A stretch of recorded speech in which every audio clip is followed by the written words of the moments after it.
It is back to reality for so many at the office. Some big companies like Manulife and Scotiabank have said fully vaxxed employees can return to its offices in select locations now. Maybe that's not what you want to hear.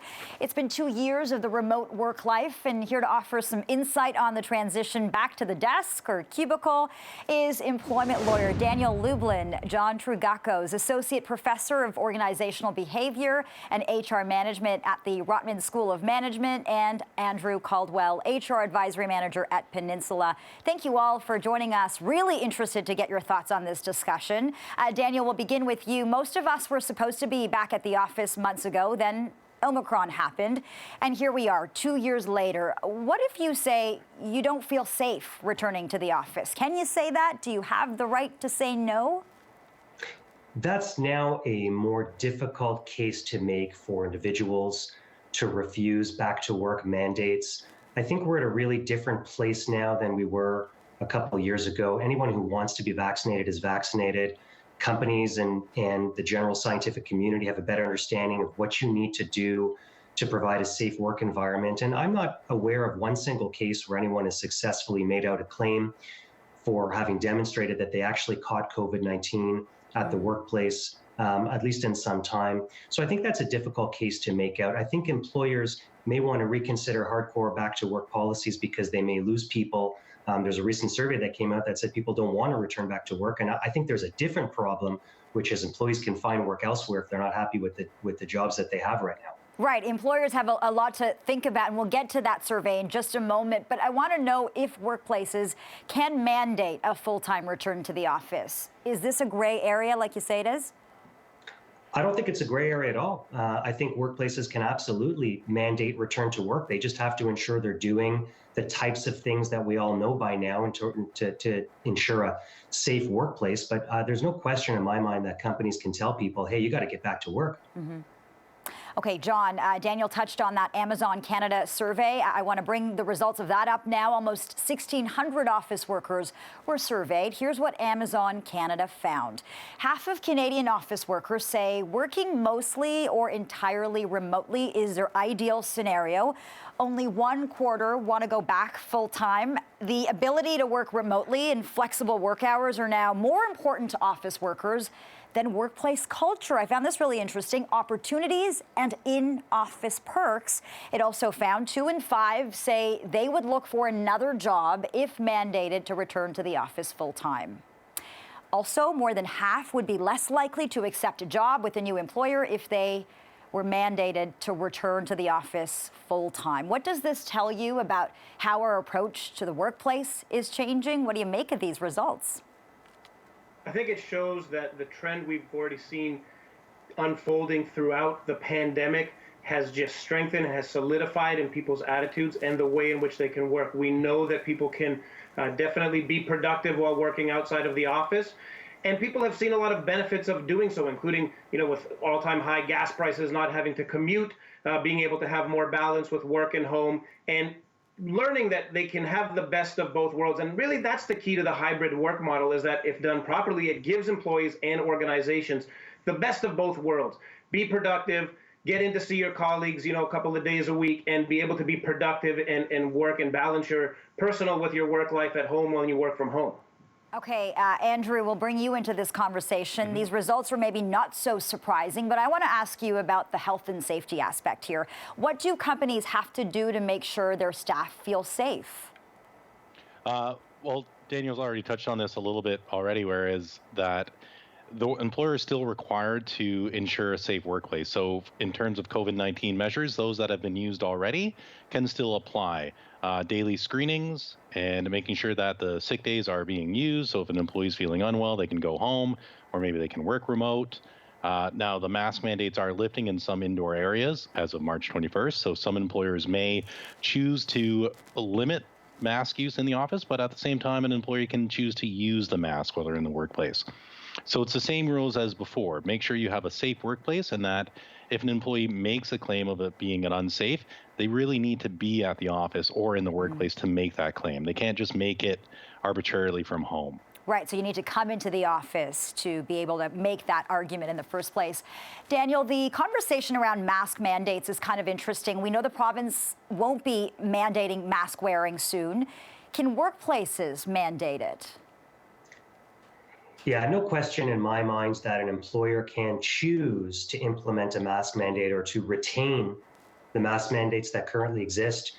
And many of them that I've talked to will continue to have some form of masking, although it may be more relaxed than before. I don't think that we're quite at the place yet where most companies are going to say, don't worry, take your masks on, you don't need them at all. I think there'll be some form of hybrid masking involved. And to answer your question, absolutely, a workplace has the right to continue to have a work or a mask mandate. They don't have to, but they can choose to.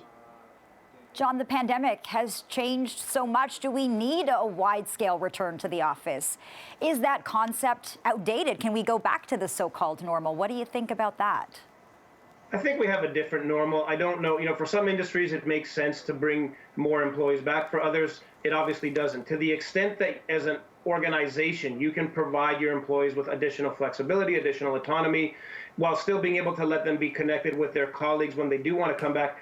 I think that's the way we have to look at it now. Now we're at a stage where we've invested so much in the technology, we've invested so much in learning these new ways to work, that it would be, kind of going backwards in both time as well as in competitive advantage to just abandon these at this point. So I think it's really up to companies to find ways to continue to leverage these new methods we've developed over the last couple of years and really make it a perk, not just for employees, but a competitive advantage for organizations as they move forward beyond the COVID pandemic here. Right. Andrew, what can companies do to tackle what many have called the Great Resignation? I mean, people are quitting their jobs. They're questioning modern employment. What do we do? Well, that's just it. So you really need to take a look at the business itself. What's the industry you're in?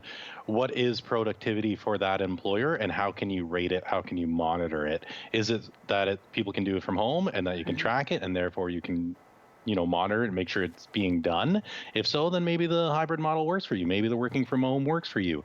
What perks can you provide? What can you actually do? Because there's a lot of companies, and recently there's some chat about paid days off, how we have a bank or what we can do with those. And again, maybe that works for your industry. Maybe it doesn't. Maybe you need people at the office to continue to do the work where the people who can be remote can be there. There is a certain level of privilege for those who can work remote, and a certain level of privilege we have to understand that some are not entitled to. Right. And Daniel, the reality is that some employers will want to see all of their workers back at the office full time. They won't necessarily take the hybrid approach, although many are. And we know that finding and retaining good talent, that's a challenge for many employers right now. Do employees looking for a hybrid approach, do they have some negotiating power here? What do you suggest? Absolutely, they do. Individuals who are adverse to returning to the workplace, I think, can find other companies who are more than happy to offer them some form of flexible or hybrid work environment. So I think they have employees right now have all the power in the world. If you're asking me as an individual to come back to the workplace and I simply don't want to commute, I don't want to take public transit, I don't want to spend the money on gas, I don't want to be there right now, I'm fairly confident I can find 2 or 3 other job offers where I don't have to jump through those hoops. So I think employees have a ton of leverage, and they should absolutely negotiate the things that they want to see in order to take that job. Right. I was reading an article today about a woman who says, no thanks. I don't want to spend 3 hours in transit anymore. That's not the life that I want. The pandemic has changed so much for her and so many like her. Daniel, do you expect to see some return to office complaints? And where could that go? Could that be a human rights tribunal, or could a dispute like that end up in the courts?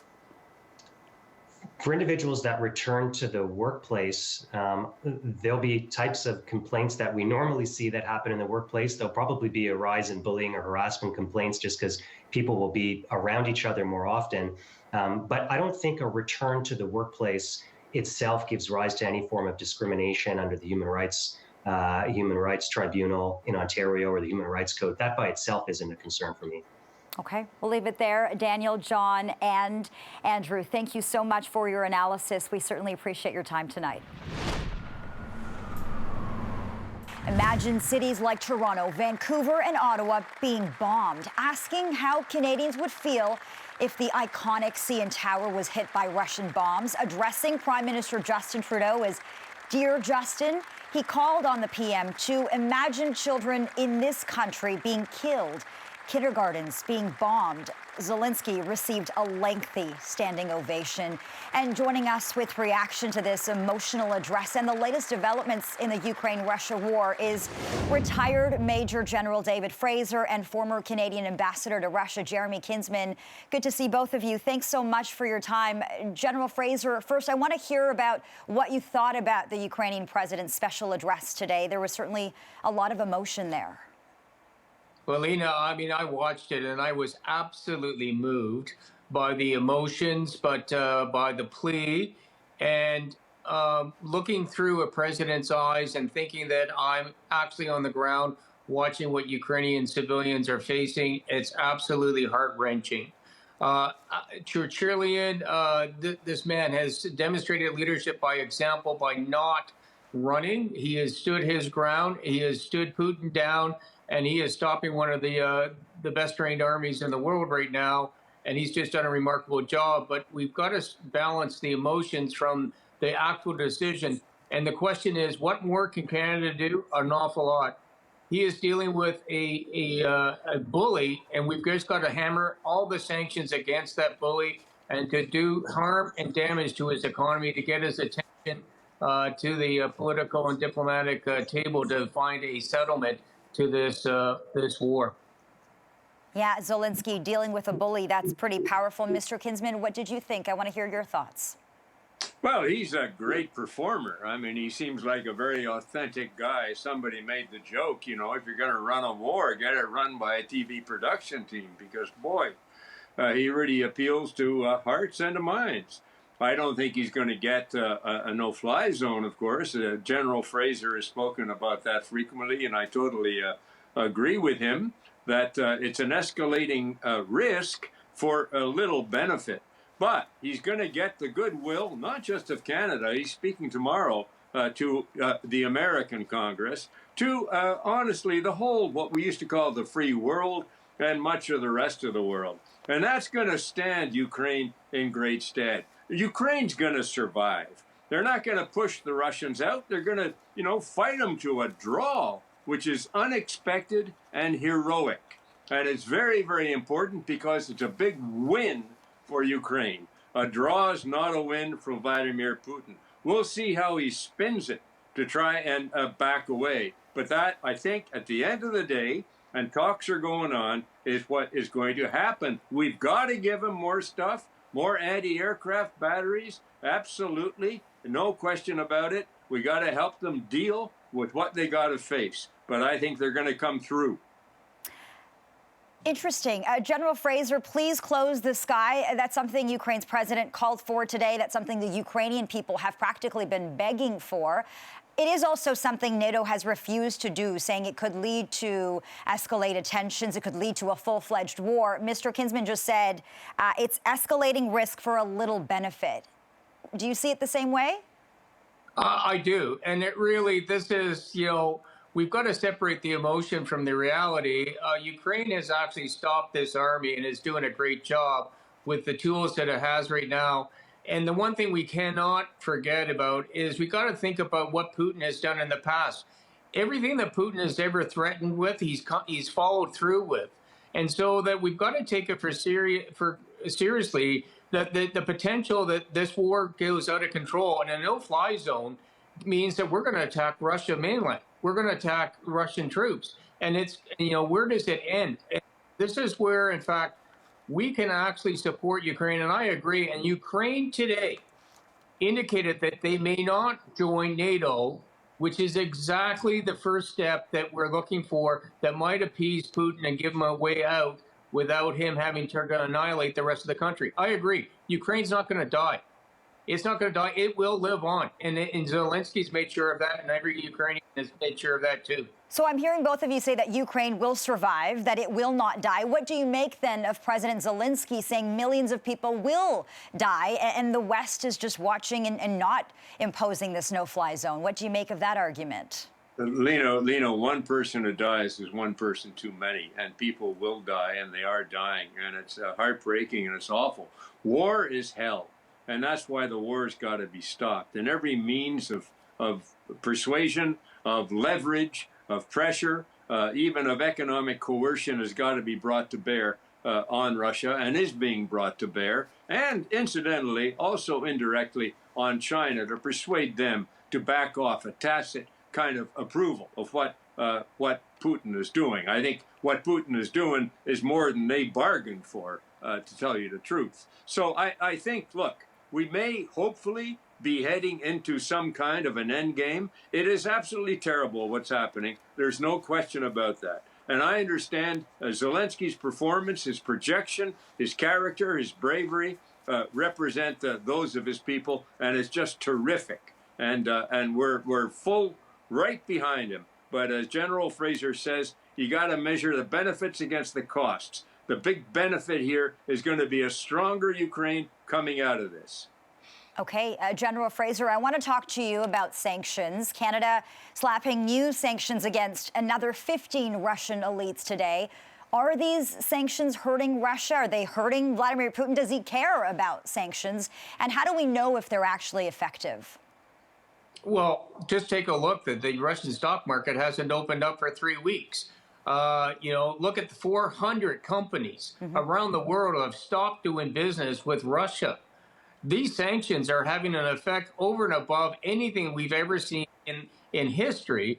Over 5,000 sanctions. It's the most sanctioned country in the world. This is the West's aim of helping Ukraine stop this war. So, as much as President Zelenskyy was looking for more, the West is not being idle. We're all in on this, and the sanctions is really affecting Russia and the Russian people. And just look at that Russian reporter that got arrested for trying to stop the war. We're having a positive effect, and we're right there with Zelenskyy and every Ukrainian trying to help them resolve this, and we will by working together. Mr. Kinsman, is Russia losing this war? I mean, Vladimir Putin is isolated by most of the world. We're talking about these sanctions are getting more severe, and Kyiv still belongs to Ukraine. Yeah, no, I look, winning and losing, these are funny words. So you can't, it's very hard to quantify. He is not winning the war. He is making progress slowly, but it's very bloody progress. It's not what he expected.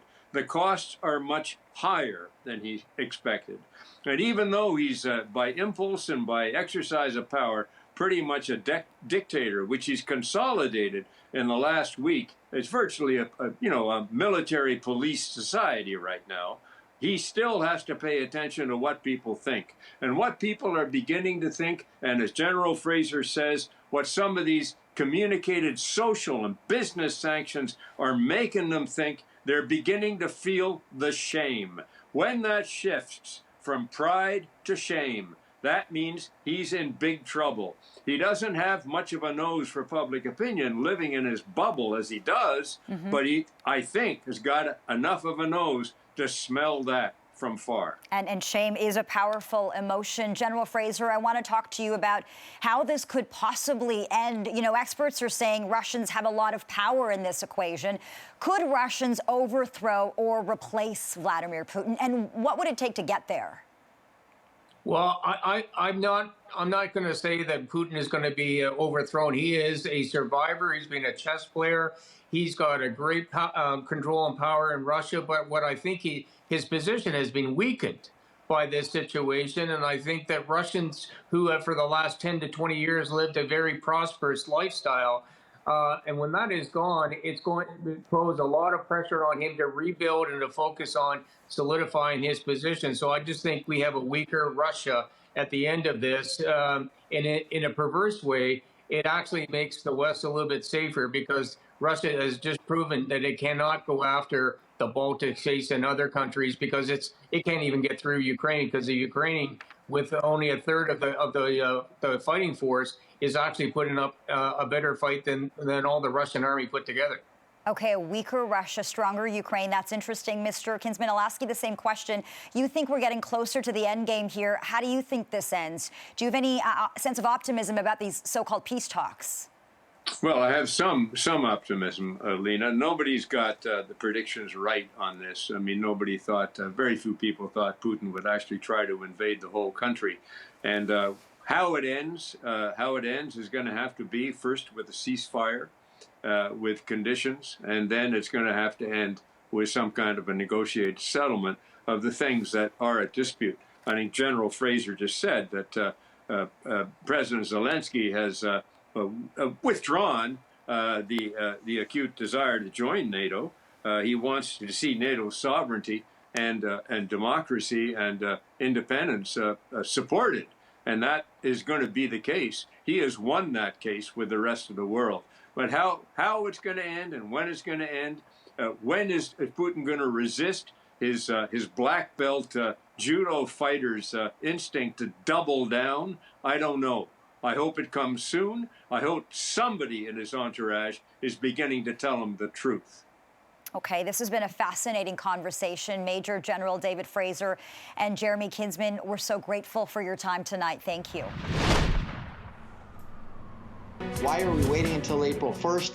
We've been always saying follow the science, and the science are telling us that there's no benefit to having this testing any longer, because the idea was it was to keep COVID out of the country. Well, we know now that 99% of spread is within the community. I wish they would start it on Monday, but I'm just grateful that it is finally happening. We need this to happen. It's not a want, it's a need.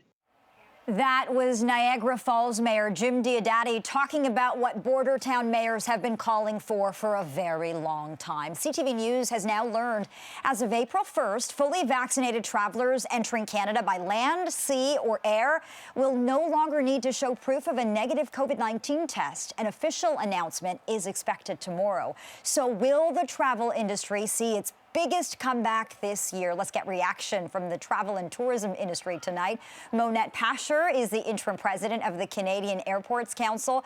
Christopher Bloor is the president and CEO of the Tourism Industry Association of Ontario. And Laura Palota is VP of Sales for Canada with Marriott International. Thank you all for joining us tonight. Monette, this could be a game changer. I'm sure you're celebrating tonight. We'll start with your reaction.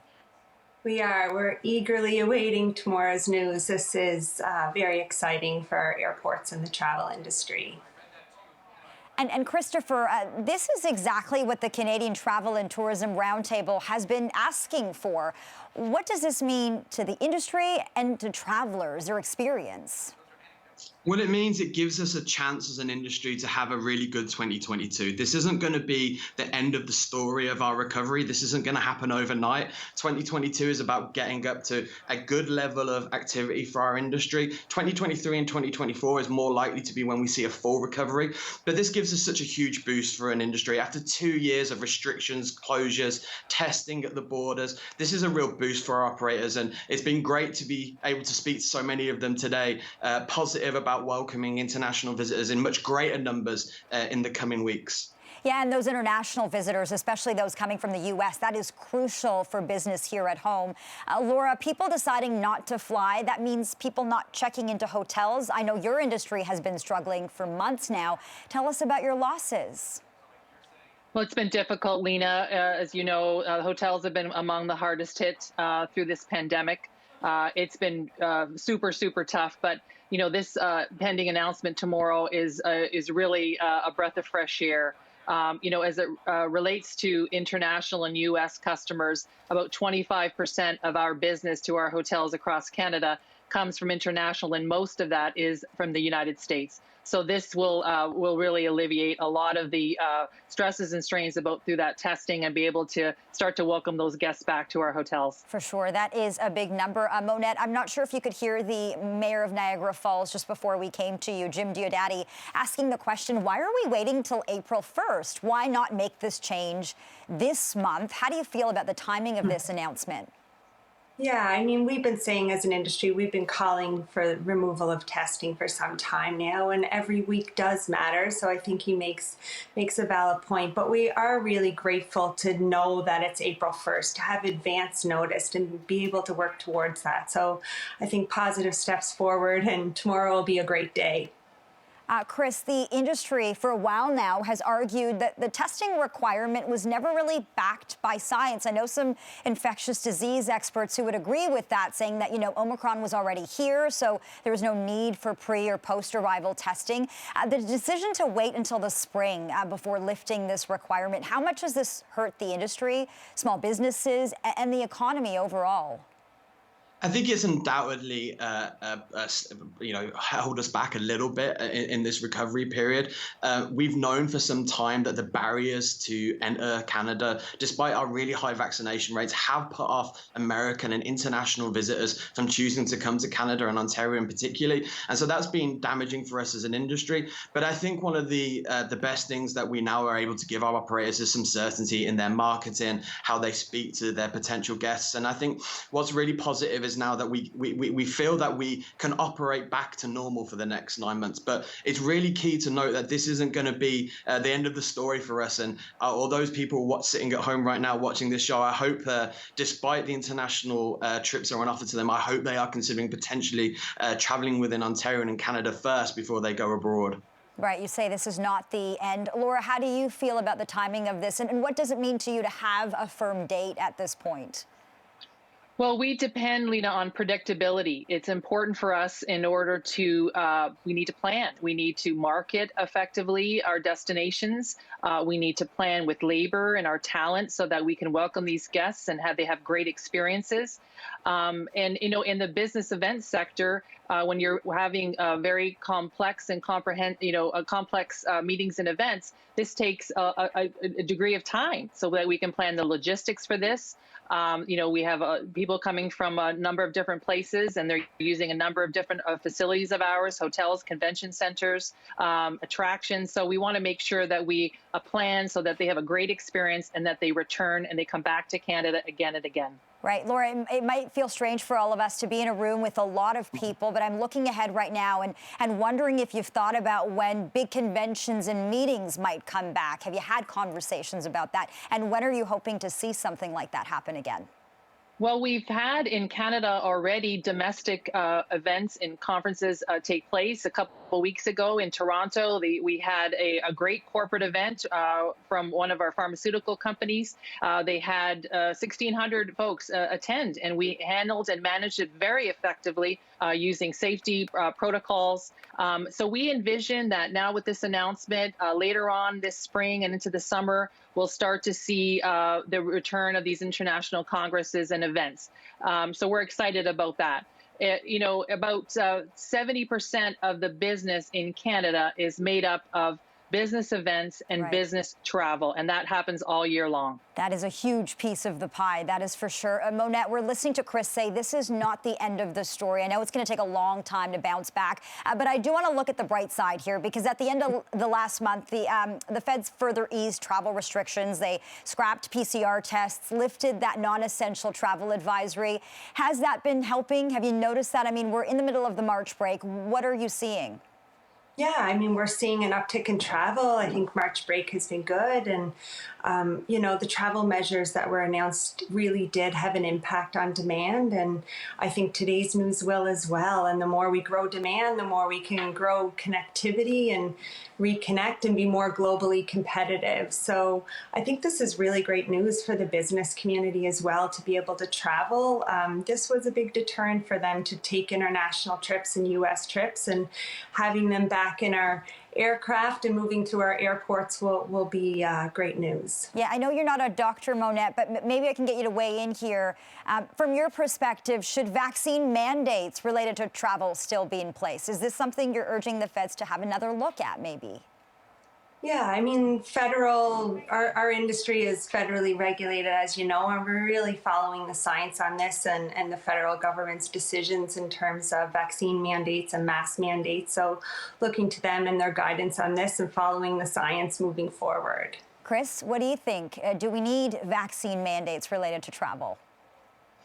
I think that's a really difficult question, because one of the things we haven't talked about this evening is that there is still some reticence within consumers about whether they will want to restart doing things that they used to do pre-pandemic. And so I think the process of some businesses listening to their customers and making decisions as we progress through this recovery is probably the most sensible way forward. But we do have to start setting ourselves some targets of when we start to live with COVID-19 and start adjusting the way in which we live our lives. And so I think it's going to be up to businesses in the short term, but we should definitely be looking towards policies on allowing unvaccinated travelers into the country, because at some stage we have to start reliving our lives in the way that they used to be. And speaking of living with COVID-19, Laura, we are seeing a surge in COVID cases in some parts of the world. There's a new subvariant that people are talking about. If we do see a resurgence in cases, and I hope for your sake that doesn't happen, I hope for a lot of people's sake that doesn't happen, and as a result, if we do see more restrictions, where does that leave the travel industry? Can you afford any more restrictions? Well, I think Christopher makes a great point. We have to learn to live with what's happening. I think we have always made sure that our facilities have the highest degree of safety and protocols, so that customers have confidence that they can stay in our hotels and they can meet in our facilities. I think what we have to do is just continue to think about what our industry needs in terms of predictability, so that if we do go down, there are future variants, that we're able to be nimble and able to manage these and work with government effectively and efficiently. Okay. Laura Pallotta, Monette Pasher, and Christopher Bloor, thank you all so much for your time, and good luck to all of you. Thank you. Thank you so much, Lena. McCanny says he plans to be more careful after losing $2,700. I feel like, how could I have fallen for this type of scam? Our family is devastated. I've had to go now on a 7-day work rotation, so I work every single day of the week. It ruined things. I'm devastated. I'm absolutely devastated about it. I couldn't eat for at least 6 days. It's, I'm still in the process of recovering because, they pretty much flushed me out. Yeah, these stories are devastating. March is Fraud Prevention Month in Canada, and it's an opportunity to make you and your family and friends, particularly those who are most vulnerable, aware that there are people out there trying to get you financially. A lot of scams have been around for the last 2 to 3 decades, but the emergence and popularity of things like social media and cryptocurrency have created a modern twist. Since the beginning of the COVID-19 pandemic, the Canadian Anti-Fraud Centre has reported an increase in fraud and cybercrime attacks launched by email and text messages known as phishing scams. Well, some of these attacks were COVID-themed, like CERB-related, for example. Many of them had the same intention: to trick you into opening malicious attachments or to trick you into revealing sensitive personal and financial details. Joining us now to break down these scams and some of the consistent themes are Tony Ascombe, cybersecurity evangelist for ESET, a global digital security company, and CP24's crime analyst Steve Ryan, who spent the day reporting on one particular scam, which we will talk about shortly. Thank you so much, both of you, for being here. Tony, so many of these scams, as I've said, have been around for such a long time, but now we're seeing more of them. We're seeing, investors getting duped. This is not someone who is, in some scams, it's someone who is vulnerable, more vulnerable. But we are seeing people who think they're making great financial decisions, jump onto a cryptocurrency site, and it ends up being fake. What's happening here?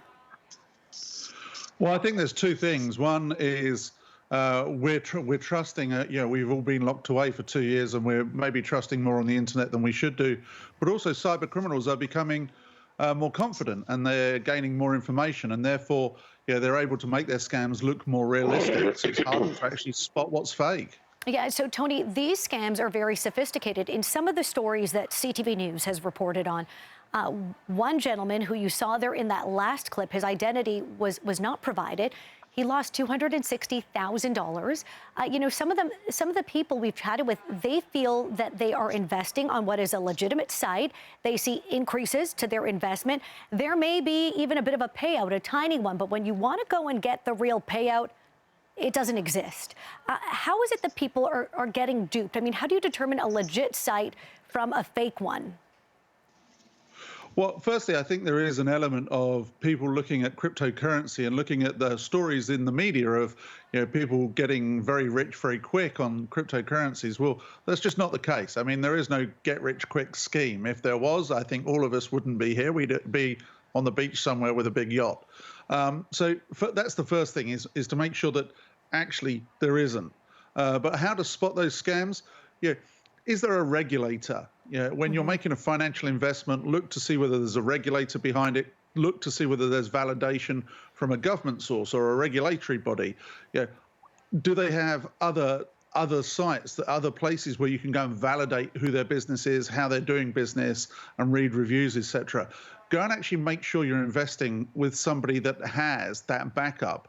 And while you may think, well, I'll get rich faster here, you're also at risk of losing your money as well. And what you've said, Tony, the Better Business Bureau here in Canada says that cryptocurrency scams are the #1 fraud in the country right now. People losing, $10,000, $30,000, upwards of $200,000. And the mistake that they're making, unfortunately, is kind of, if it's too good to be true, it actually is. People are looking for this get-rich-quick scheme. So I'm going to go over, Tony, we'll come back to you as well, to our Steve Ryan. Steve, as a longtime police detective, you're well aware of this, but today you reported on what has been a long-time scam, the romance scam. So bear with me for a moment. We're going to tell a bit of the story here. I want to show you this man. This is a man here who was arrested by police. He is 20-year-old Jackson Liu, facing several charges in connection with alleged scams. Police say a man targeted victims on dating sites, met them in person, and would ask to use their phones to make a call. And then police say he would use the victims' phones to send electronic money transfers to himself and use the victims' credit cards to make purchases. Police believe the combined losses, about $30,000. They say there may be more victims. And the detective in the case said he was shocked by how easy it was for the suspect to gain access to credit cards and banking information. Take a listen. As this investigation has advanced, new victims have come forward. However, I believe there may be more. A common theme in this investigation was the level of manipulation the victims were subjected to. Some of the victims targeted had learning disabilities and physical disabilities. In all cases, the victims were simply looking for some companionship, and instead they were deceived for financial gain. So, Steve, this is a bit of the romance scam and a bit of a finance scam, but the accused in this case really took it to the next level. We don't often see in scams the alleged scammer meeting the victim in person. Well, Christina, people that commit these crimes are, I would say, a special type of person because oftentimes they prey on the vulnerable. They play on our seniors, they play on those with disabilities, they play on newcomers to the country, and they play on emotion. And these are the type of people that these crooks think that they can get away with committing these crimes. And in fact, they can't, because oftentimes it's those people I just described are the ones that come forward. And I agree with what your guest said there with regards to technology. That has opened the doors up in so many ways for these crooks to do what they do. And Steve, when we take a look at this scam, there's like I said, a financial aspect, but when we look at the vulnerable, the romance scams, the elderly scam, in every scam, people's lives are devastated, but there is an emotional aspect to these scams. And you chatted with someone today that saw the accused photo on TV, and you spoke to this person who was almost victimized? Yeah, he was. This accused, now he's been arrested and charged, was befriending this guy who approached me today. And here's how important it is, not only for the police to get the pictures of these suspects out or accused, also for the media to get it out, because this guy saw his picture today on our newscast and he recognized him because, believe it or not, this suspect or accused last night was texting with this guy and sending his picture. So that's how concerned he is. Tony, when we take a look at some of the most prevalent scams, cryptocurrency now, but they often follow some of the same themes. Someone's vulnerable. Maybe that vulnerability is even, you want to make money. And people are often, as you've noted, overlooking some of the checks and balances that should be there. What else should people be looking out for? Well, in this particular instance, the piece you're talking about is where actually the scammer is building trust over time. And that's very difficult because that creates an emotional relationship between the scammer and, unfortunately, the victim. One of the good things to do is actually, if you get a picture of the scammer, is to do a reverse image lookup on the scammer and to see whether they've got an identity other than the one that you think they have. So you do that by going to Google Images and you just upload their image or the URL where their image is on, say, a dating site, and suddenly you may actually be able to see that they have multiple identities on the internet, which should actually give you an alert straight away. The other thing I'd say is don't hand over your device. I think in that particular story, somebody was handing over their device to that person. it's very simple. And your officer there will tell it, I'm sure will back up. Stalkerware is a very easily configurable and installable package on a device. And actually, somebody can see virtually everything you do on the device from there on, even get your SMSs, so your two-factor authentication codes and such like. So be cautious of who you hand over a device to. Yeah, that's great advice because, again, as we've been saying, Tony, and Steve, I'm sure you could speak to in your career, and I've covered a lot of scams over the years, particularly at the beginning of my career, and it has been, over time, quite rare for you to meet the scammer. It's often this anonymous kind of person that you think you know, but you don't. So thank you both for that. And I want to end on this note because Tony and Steve, you both made some great points, but the Canadian Anti-Fraud Centre has a list of scams. So if you think you're being scammed or something sounds too good to be true, they actually have a list that they update frequently. So you can tell if you're about to be scammed or have been, and they have information on how to protect yourself and your loved ones. They also have an option to report scams online or by calling them. And as our Steve Ryan spoke a bit about, reasons you may want to report a scam is the info you provide could link a number of crimes together. So, police and the fraud centers, the federal fraud center could see there's a pattern here. And then also the information could complete or progress an investigation. All this can be found at antifraudcenter.ca. And of course, I'm sure as our Steve Ryan will agree, if you've been the victim of a scam or fraud or cybercrime, contact your local police as soon as possible. Thank you to Tony and Steve as always. And please, if it's too good to be true, it often is.